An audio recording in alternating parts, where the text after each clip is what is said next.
البدع والأهواء، أهل البدع العقائدية وأهل البدع السياسية. نقول بيننا وبينكم السلف، بيننا وبينكم الكتب، كان فيقول البدع بيننا وبينكم. Bismillahirrahmanirrahim. Alhamdulillahilladzi arsala rasulahu bil huda wa dinil haqq liyudhhirahu 'alad dini kullihi wa kafa billahi shahida. Asyhadu an la ilaha illallah wahdahu la syarika la iqraran bihi wa tauhida. Wa asyhadu anna Muhammadan 'abduhu wa rasuluh sallallahu alaihi wa ala alihi wa sallama tasliman mazida la nabiyya ba'da. Ikhwani fid din, a'azzani wa a'azzakumullah jami'an wa barakallahu fiikum. Sebelum kita melanjutkan bacaan berikutnya terhadap kitab 300 hadis sahih muttafaqun alaih yang dikumpulkan dari kitab Riyadhus Shalihin karya Asy-Syaikh Abdullah Al-Riyani asbahullah. Dua hadis yang kita ambil pada pertemuan sebelumnya, setorkan lebih dahulu, pendek hadisnya. Yang pertama, hadis berkaitan masalah sederhananya para sahabat bersama Rasulullah SAW dalam peperangan. Sampai-sampai Abdullah bin Abi Aufa mengkisahkan ketika beliau berperang bersama Rasulullah SAW berapa peperangan? 7 peperangan, 7 kali peperangan. Makan apa? Makan belalang. Masya Allah. Menunjukkan bahwasanya bekal mereka kadang-kala kehabisan bekal sehingga yang ada di sekitarnya yang halal dimakan. Karena belalang termasuk hewan yang halal. Baik bangkainya pun halal, belalang. 2 bangkai yang dihalalkan, belalang dan ikan. 2 bangkai yang dihalalkan, uhillat lakum al-maitatan wad-daman. Aku halalkan untuk kalian 2 bangkai dan 2 darah. 2 bangkai fa ammal maitatan, adapun 2 bangkai apa kemarin? Al-jarad wal hut. Jarad itu belalang. Fal jarad wal hut. Hut itu adalah ikan. Wa amad daman, adapun 2 darah. Apa kemarin 2 darah yang dihalalkan kemarin? Hati dan limpa. Paham ya? Naam. Kemudian hadis yang kedua, hadis yang berkaitan masalah anjuran untuk kita semuanya agar pengalaman-pengalaman sebelumnya yang kita pernah terjatuh dalam kemaksiatan atau dalam kemungkaran sebagai pelajaran. Jangan sampai terulang untuk yang kedua kalinya masuk dalam satu lubang yang sama. Faham? Dulu pernah terjatuh dalam kemaksiatan, nah setelah sadar, faham, janganlah terjatuh dalam kemaksiatan itu untuk yang kedua kalinya melalui satu lubang yang sama. Paham ya? Maksudnya diambil pelajaran, jangan terjatuh lagi. Paham ya? Nah, dipermisalkan bagaikan apa? Seorang mukmin jangan sampai disengat, digigit ular 2 kali dari satu lubang. Sudah pernah digigit ular, di lubang tersebut malah ngulangi lagi dia. Paham ya? Dalam satu lubang yang sama. Menunjukkan bahwasanya orang tidak mengambil pelajaran terhadap kejadian-kejadian sebelumnya. Yang hafal dua-duanya dan pastikan upayakan pendek itu ya, serentak disetorkan bareng-bareng. Tafadhalu.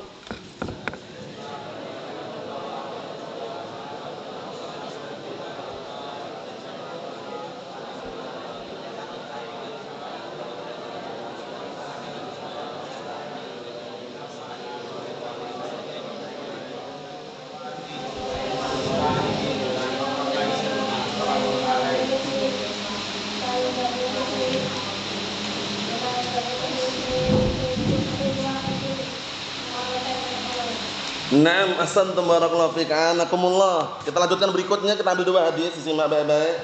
Pendek juga sehingga tidak ada alasan untuk tidak menghafal yang berikutnya. Perhatikan. 2 hadis kita ambil, yang pertama sering antum dengar, yang kedua bahkan berkali-kali antum dengar sehingga sangat mudah dihafalkan. Diperhatikan baik-baik, ana baca. Qala al-muallif asbahullah an Abdullah bin Mas'ud radhiyallahu anhu qala Qala Rasulullah sallallahu alaihi wa ala alihi wasallam awwalu ma yuqda bainan nas yaumal qiyamah fid dima', muttafaqun alaih. Diperhatikan ya, terjemahkan. Yang enggak tahu artinya diartikan. Dari hadisnya Abdullah bin Mas'ud radhiyallahu anhu, kunyahnya siapa? Abdullah bin Mas'ud. Abu Abdurrahman Abdullah bin Mas'ud radhiyallahu anhu, sahabat yang mulia. Beliau dikenal dengan apa? Termasuk keutamaan beliau, siapa yang ingat coba? Farid. Keutamaannya luar biasa, disebutkan langsung oleh Rasulullah SAW. Apa? Itu diantaranya sahibun na'lai Rasulullah SAW, yaitu pemegang kedua sandal Rasulullah SAW sebagai apa? Nah, barakallahu fiik, beliau membantunya. Kemana beliau pergi? Nah, beliau mengambilkan sandal Rasulullah SAW dan menyiapkannya. Tapi ada lagi keutamaan yang besar lagi. Ingat bersama? Ayo. Ya, terus. Naam, itu. Ingat-ingat ya. Pertama digelari dengan sahibun na'lai Rasulullah SAW, ya kan? Pemilik atau pemegang kedua sandal Rasulullah SAW, itu gelarnya. Untuk keutamaannya, beliau memiliki dua betis yang kecil, tapi kalau ditimbang nanti di hari kiamat, ditimbangan lebih berat daripada Jabal Uhud. Bayangkan itu, masya Allah. Kisahnya masyhurah, kisahnya ma'rufah. Suatu ketika para sahabat melihat Abdullah bin Mas'ud radhiyallahu anhu manjat pohon arok. Pohon arok itu pohon apa? Siwak. Kemudian tersingkaplah sehingga nampaklah kedua betisnya Abdullah ibn Mas'ud radhiyallahu anhu. Ternyata kecil kedua betisnya. Para sahabat tertawa waktu itu. Kemudian karena tertawa, Rasulullah mengatakan, "Mimma tadhakun?" Oleh sebab apa kalian tertawa? Kemudian mereka mengatakan, "Ya Rasulullah, wahai Rasulullah, tidaklah kami tertawa melainkan karena melihat betapa kecilnya kedua betisnya Abdullah ibn Mas'ud radhiyallahu anhu." Apa kata Rasulullah SAW? "Walladzi nafsi biyadihi lahuma asqalu fil mizan min jabal Uhud." Masya Allah. Demi zat yang jiwaku berada di tangannya, demi Allah maksudnya, sungguh kedua betisnya Abdullah ibn Mas'ud lebih berat di timbangan dibandingkan bukit Uhud. Bayangkan itu. Masya Allah. Itu diantara keutamaannya. Nah, lihat berikutnya. Kadang-kadang kita selingi seperti itu ya biar tambah melekat kisah-kisah seputar sahabat walaupun ringkas. Qala, beliau berkata, telah bersabda Rasulullah sallallahu alaihi wa ala alihi wasallam, "Awwalu ma yuqda bainan nas yaumal qiyamah fid dima'." Perkara yang pertama kali akan diselesaikan, yuqda, diselesaikan. Diperhatikan baik-baik, enggak tahu artinya disimak.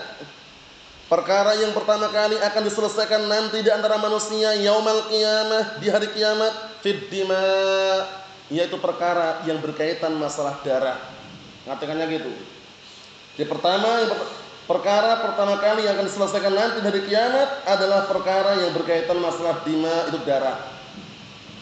Terus ada pertanyaan, bagaimana cara menggabungkan, menjamak hadis yang lain? Sedangkan yang lain disebutkan apa? Awwalu ma yuhasabu bihil abdu yaumal qiyamah as-shalah. Dohirnya tanakut enggak dohirnya? Dohirnya tanakut enggak dohirnya? Dohirnya kontradiksi. Dalam riwayat yang lain sebutkan pertama kali yang akan dituntaskan, yang akan dihisab nanti dari kiamat pertama kali adalah apa? Masalah sholat. Ini dima itu sholat. Gimana cara mensinkronkan ini? Diperhatikan baik-baik. Sisi kontradiksinya, seakan-akan kontradiksi, bertabrakan. Hadis ini sebutkan pertama kali nanti yang akan dihisab, yang akan diselesaikan urusannya antara manusia adalah apa? Seputar darah. Kenapa ente bunuh si fulan? Kenapa ente mendolimi si fulan hingga terbunuh? Kenapa ente menghalalkan darah si fulan? Kenapa ente menumpahkan darah si fulan? Itu pertama kali yang akan dihisab nanti. Ternyata di riwayat yang lain apa yang pertama kali? Salatnya. Terus bagaimana cara mensinkronkannya? Kita katakan berkali-kali, untuk yang kesekian kali lagi disimak baik-baik. Hadis ini berkaitan antara apa? Hamba dengan hamba. Hak antara hamba dan hamba yang lain pertama kali nanti dihisab di hari kiamat adalah seputar darah. Kenapa ente mendolimi si fulan? Kenapa ente mengalirkan darah si fulan? Kenapa ente bunuh si fulan? Itu pertama kali nanti antara hamba dengan hamba, hak hamba dengan hamba. Dikondisikan faedah ini. Sedangkan hadis itu awwalu ma yuhasabu bihil 'abdu yaumil qiyamah as-shalah. Hadis yang riwayat sahihah yang lafadznya yang pertama kali nanti yang akan dihisab antara hamba di hadapan Allah Subhanahu wa taala adalah salatnya. Ini bagaimana cara jawabnya? Itu antara hak hamba dengan siapa? Allah Subhanahu wa taala. Beda atau sama? Beda. Kalau antum masih menganggap sama, gagal paham. Hadis yang sekarang kita baca ini antara hak hamba dengan hamba yang lainnya. Pertama kali seputar darah. Kenapa antum mengalirkan darah si fulan? Kenapa ente bunuh si fulan? Kenapa ente menumpahkan darah si fulan? Itu antara hamba dengan hamba yang lainnya. Sedangkan antara hamba dengan Allah Ta'ala, pertama kali nanti yang dihisab adalah apa? Salatnya. Salatnya bagus atau tidak? Bagaimana dengan salatnya? Jangan-jangan salatnya cuma main-main. Jangan-jangan ketika salat berling, kober dan eling. Jangan-jangan dia suka meninggalkan salatnya. Kalau salatnya bagus semua amalannya, kata Rasulullah SAW. Kalau salatnya jelek atau buruk semua amalannya. Waliyadzubillah. Makanya poin masalah salat ini barakallahu fiik diperhatikan baik-baik. Jangan bermudah-mudahan. Karena salat ini menghadap siapa, Ahmad? Menghadap Allah Subhanahu wa taala. Seorang bermunajat, menghadapkan diri kepada Allah Subhanahu wa taala. Di saat itu enggak usah lama-lama. Paling lama 10 menit lah. Fokuskan menghadap Allah Subhanahu wa taala. Jangan tengok-tengok kanan kiri. Jangan tersibukkan dengan pikiran yang lainnya. Fokus Allahu Akbar. La kalam wala salam di dalam salat. Kecuali di akhir ketika selesai baru salam. Mafhum? Nah, maksudnya kalam-kalam yang selain bacaan salat. Enggak boleh tersibukkan dengan yang lainnya. Tengok-tengok kanan kiri wala syai'. Paham ya? Langsung fokus menghadap Allah Subhanahu wa taala. Mulai dari takbiratul ihram Allahu Akbar sampai salam. Assalamualaikum warahmatullahi. Assalamualaikum warahmatullah. Sampai-sampai para ulama mengatakan dan menasihatkan, sesibuk apapun kalian dalam bekerja, pastikan jangan lupa salatnya. Karena salat ini pembatas antara kekufuran dengan keislaman. Kondisikan ini. Pembatas antara keislaman dan kekufuran adalah salat. Sebagaimana perkataan Nabi kita Muhammad sallallahu alaihi wa ala alihi wasallam, al-ahdul ladzi bainana wa bainal kufri as-shalah, faman tarakaha faqad kafar. Pemisah antara kami kaum muslimin dengan kekufuran adalah salatnya. Maka barang siapa yang meninggalkan salat sungguh dia telah kafir. Ancamannya ngeri. Selamat dari perselisihan para ulama, meninggalkan salat hukum globalnya kafir, bayangkan itu. Enggak pernah salat sama sekali. Ikut bangun masjid tapi enggak pernah salat. Rumahnya dekat masjid tapi enggak pernah nginjak kan kakinya ke masjid, bayangkan itu. Allahul musta'an. Itu banyak kejadian loh. Masjidnya besar. Toanya itu bukan satu atau dua, bahkan banyak itu. Suaranya menggelegar kemana-mana kalau adzan itu. Tapi yang datang satu orang dua orang. Tetangga sebelahnya pun datang. Bayangkan itu. Karena imannya lemah. Imannya lemah. Allahul musta'an. Nah, kondisikan. Salat ini sangat sensitif sekali. Meninggalkan salat ancamannya adalah kekufuran. Man tarakaha faqad kafar. Barang siapa yang meninggalkannya sungguh dia telah kafir. Walaupun para ulama silang pendapat, ada yang mengatakan meninggalkan karena meyakini itu tidak wajib, ada yang meninggalkan karena malas-malasan, ada yang meninggalkan karena apa barakallahu fiik, karena menentang kewajiban salat tersebut. Atas berbagai macam perselisihan yang ada tersebut, intinya meninggalkan salat perkara yang berbahaya. Udah itu aja. Paham ya? Dan hukum global kafir. Allahul musta'an. Hati-hati. Jangan bermudah-mudahan. Berling, hati-hati berling. Barakallahu fiik, Allahul musta'an. Kadang kala seperti itu. Kerja semangat dia, nyari dunia semangat, salat enggak mau. Allahul musta'an. Dicek KTP-nya apa agamanya? Islam. Islam KTP. Allahul musta'an. Allahumma sallim. Lihat, hati-hati. Naam. Clear ya insyaallah ya, iskalan hilang ya. Hadis yang kita baca ini antara hamba dengan hamba yang lainnya. Antara hamba dengan hamba yang lainnya, hak antara hamba. Pertama kali yang akan hisab nanti di hadapan Allah Subhanahu wa taala adalah darah. Paham ya? Kenapa antum menzalimi si fulan? Kenapa antum membunuh si fulan? Kenapa antum mengalirkan darah si fulan?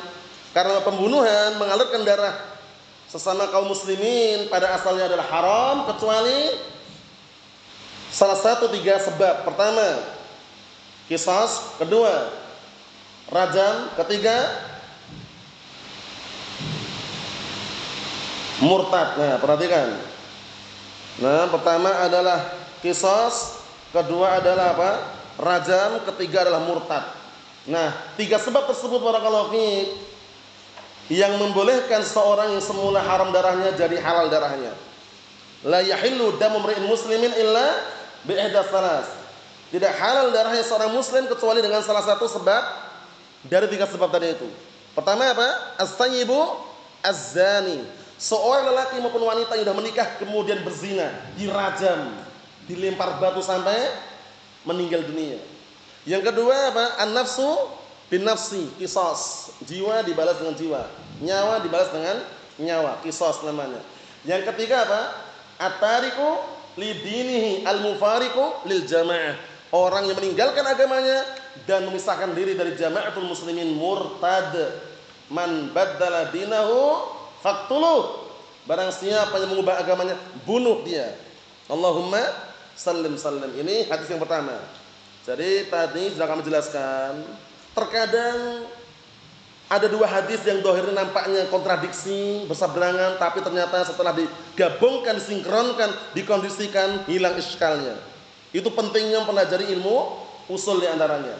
Ada yang namanya apa? At-tanaqud baina ad-dalilain. Kontradiksi antara 2 dalil. Dua-duanya sahih, tapi seakan-akan kontradiksi. Ternyata ada solusinya. Namanya al-jam'. Namanya apa? Al-jam', disinkronkan, digabungkan, dikondisikan masing-masing. Mafhum? Kalau ternyata nggak bisa dijama', dicek. Jangan-jangan ada yang rajih, ada yang marjuh. Kalau ada yang rajih itu yang diambil yang kuat. Paham? Yang marjuh tinggalkan. Ternyata kok nggak bisa. Nah, cek lagi. Jangan-jangan ada nasikh dan apa? Mansukh. Nasikh dan mansukh. Berarti yang diambil yang mana? Yang nasikh, mansukhnya ditinggalkan. Selesai? Nah, ternyata nggak bisa sama sekali. Tawakuf. Itu terakhir sudah. Paham? Jadi jangan sampai keliru. Nah, nggak ada iskal ya. Mafhum insyaallah berikutnya.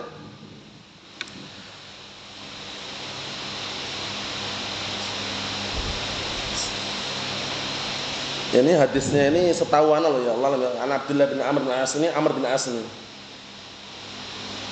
Kalau di riwayat yang lain mana? Ini Amr bin As itu kan? Biasanya itu an Abdullah bin Amr bin As. An Abdullah bin Amr bin As. Jadi diluruskan aja, mungkin khawatirnya keliru atau mungkin ada riwayat yang lain. Nanti ana cekkan lagi ya, karena seringnya itu an Abdullah bin Amr bin As hadisnya ini. Atau mungkin riwayat yang ini dari hadisnya Amr bin As ya.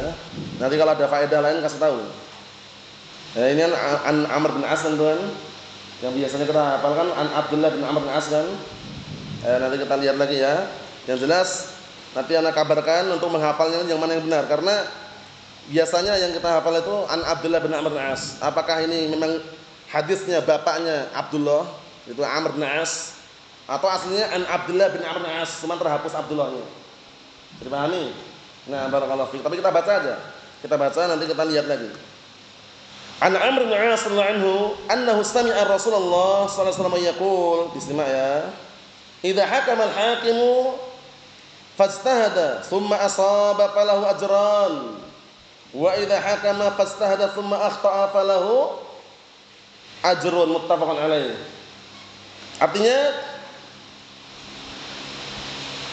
dari hadisnya Amr bin As radhiyallahu anhu bahwasanya Rasulullah SAW atau bahwasanya beliau mendengar Rasulullah SAW bersabda, apabila seorang hakim, seorang alim beristihad kemudian benar istihadnya, maka dia mendapatkan 2 pahala. Enggak tahu artinya, artikan. Hakim maksudnya seorang hakim memutuskan atau menghukumi suatu hukum, gitu ngartikannya. Apabila seorang hakim menghukumi suatu hukum kemudian dia beristihad, summa asaba, kemudian benar istihadnya, falahu ajran, maka mendapatkan 2 pahala. Mendapat berapa? 2 pahala. Seorang alim dia menghukumi suatu hukum dengan istihadnya dan benar istihadnya, dapat 2 pahala. Pahala mencocoki kebenaran dan pahala istihadnya. Karena orang istihad itu enggak sembarangan. Berusaha semaksimal mungkin apa? Nah, barakallahu fiik. Nah, mencurahkan usaha kerasnya, ngumpulkan dalil-dalil dari Al-Qur'an dan Sunnah, ditelaah, diteliti, dicek, ternyata apa? Nyimpulkan suatu hukum. Ternyata benar, cocok dengan dalil, dapat 2 pahala. Paham? Ternyata keliru. Kalau keliru bagaimana? Kita lihat. Wa idza hakama fastahada, apabila seorang hakim menetapkan suatu hukum kemudian beristihad dan keliru, summa akhta'a falahu ajrun, maka dia masih mendapatkan 1 pahala. Pahala apa? Pahala istihadnya. Tidak mendapatkan pahala kebenaran karena keliru. Mafhum? Terus bagaimana kita-kita ini yang bukan ahli istihad? Ketika melihat para ulama sedang pendapat, ada perselisihan, ulama fulan beristihad, kita mengambil yang benar, mengambil yang rajih yang diiringi dengan dalil. Kalaupun ada 2 istihad, dilihat istihad yang mana yang benar, itu yang kita ambil. Jangan bermudah-mudahan ini kan istihad ulama. Istihad ulama, na'am. Istihad ulama bukan berarti bebas kita ambil. Dipahami ini ya? Istihad ulama bukan berarti bebas diambil, cocokkan lagi dengan yang lainnya. Yang kuat yang mana? Seperti Utsman bin Affan. Utsman bin Affan radhiyallahu anhu, sahabat yang mulia, beliau beristihad kalau Jumat adanya berapa kali? 2 kali. Itu istihadnya Utsman. Sedangkan para sahabat yang lainnya bersama Rasulullah SAW juga adanya cuma sekali kalau Jumat. Para ulama Ahlussunnah dan juga yang sudah sepakat mengenai hal tersebut, perbuatan Utsman bin Affan itu istihadnya keliru. Beliau dapat 1 pahala. Sampai Ibnu Umar radhiyallahu anhu mengatakan perbuatan adzan pertama Jumat tersebut adalah bid'ah. Karena enggak pernah dilakukan Rasulullah SAW. Tapi Utsman bin Affan mendapatkan pahala apa? Pahala istihad. Keliru. Mafhum? Istihad yang benar, istihadnya para sahabat yang lainnya, adzan Jumat cuma berapa kali? Sekali saja. Sampai saat itu itulah yang kita amalkan. Karena ketika ada istihad, ingat-ingat, bukan berarti bebas milih istihad ya, tapi memilih istihad yang benar, yang rajih. Mafhum? Nah, yang kuat pendapat ini, pendapat yang kuat Syekhul Islam Ibnu Taimiyah, itu istihad beliau dengan dalil kita ambil. Contohnya zaman sekarang, kalaupun kita sepakat dengan ucapan mereka, pembahasan seputar gambar makhluk bernyawa, kata mereka ini permasalahan istihadiyah katanya, sebagian mereka. Paham ya? Syekh fulan beristihad bolehnya gambar. Syekh fulan beristihad haramnya gambar. Sepakat masalah haramnya, cuman kita berbeda pendapat seputar apa? Seputar kamera atau video kata mereka. Nah, barakallahu fiik. Nah, ketika ada perselisihan seperti itu bukan berarti bebas milih. Tapi kita mencari mana yang benar dan yang kuat dengan dalil gitu loh. Mana yang didukung dengan dalil. Syekh fulan, Syekh Alan bolehkan gambar. Dalilnya ada? Enggak ada dalilnya. Syekh fulan, Syekh Alan mengharamkan. Yang mengharamkan dalilnya banyak. Milih yang mana kira-kira Hafid? Yang menghalalkan atau mengharamkan?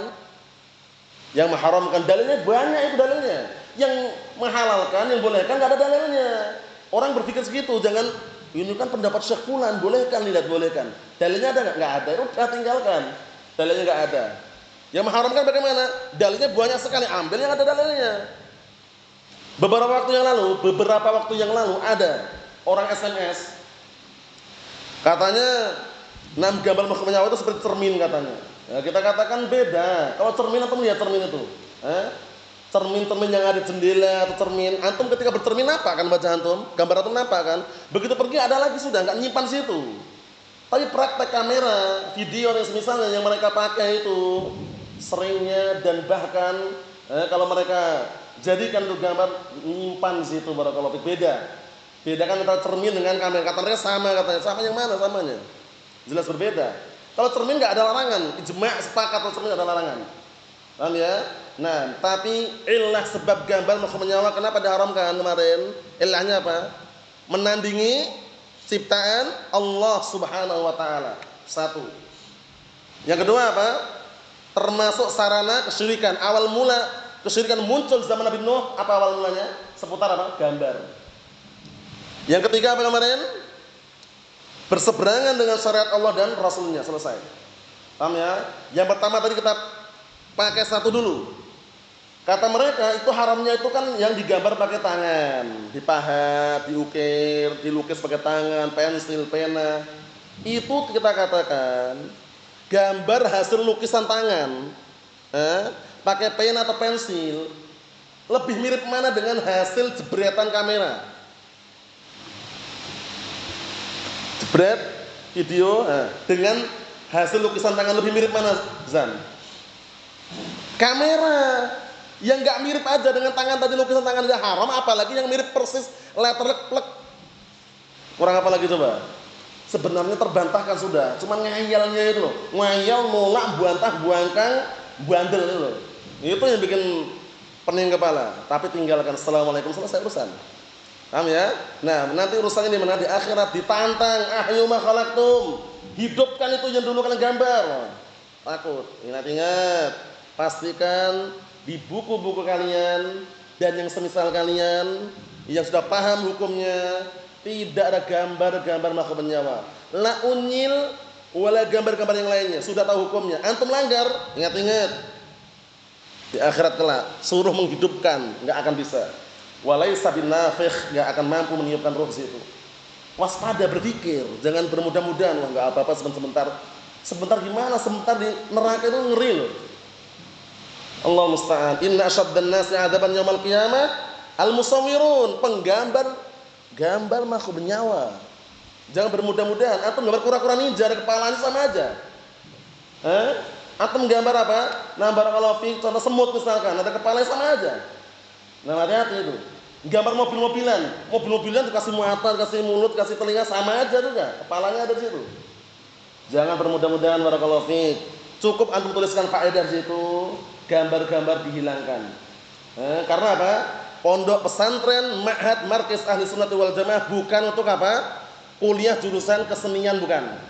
Paham ya? Sehingga kalau antum kok mondok di sini kok gambar terus, salah alamat. Paham ya? Dikit-dikit gambar, faedahnya nihil. Gambarannya Masya Allah. Mulai sampul awal gambar pohon. Setiap halaman ada gambarnya. Bukan di sini tempatnya itu. Di universitas jurusan kesenian sana. Nah, barakallahu fi. Kalau di sini di Ma'had Ahlus Sunnah wal Jamaah faedah. Hindari bermudah-mudahan gambar tadi itu. Bukan zamannya lagi antum. Zamannya faedah sekarang. Paham ya? Nah, bukan mengharamkan gambar-gambar secara mutlak untuk apa? Menutup celah-celah, karena biasanya bermudah-mudahan gambar ujung-ujungnya ke situ arahnya itu loh. Bermudah-mudahan. Paham ya? Nah, apalagi buku-buku kajian. Apanya ini sekedar selingan faedah menyeluruh. Jangan sampai buku-buku faedah baru bab pertama udah gambar. Gambar kalajengking tanpa kepala, ngapain? Allahu musta'an. Sekarang lagi marak-maraknya Palestina, gambar bendera Palestina, ngapain? Mereka itu enggak butuh gambar bendera Palestina. Memerlukan apa? Doanya. Doakan gambar bendera Palestina, sebelahnya gambar PSS, mah gabungkan ini. Allah musta'an. Kondisikan. Ini sekedar selingan faedah dan juga nasihat. Janganlah bermudah-mudahan ya. Ingat-ingat.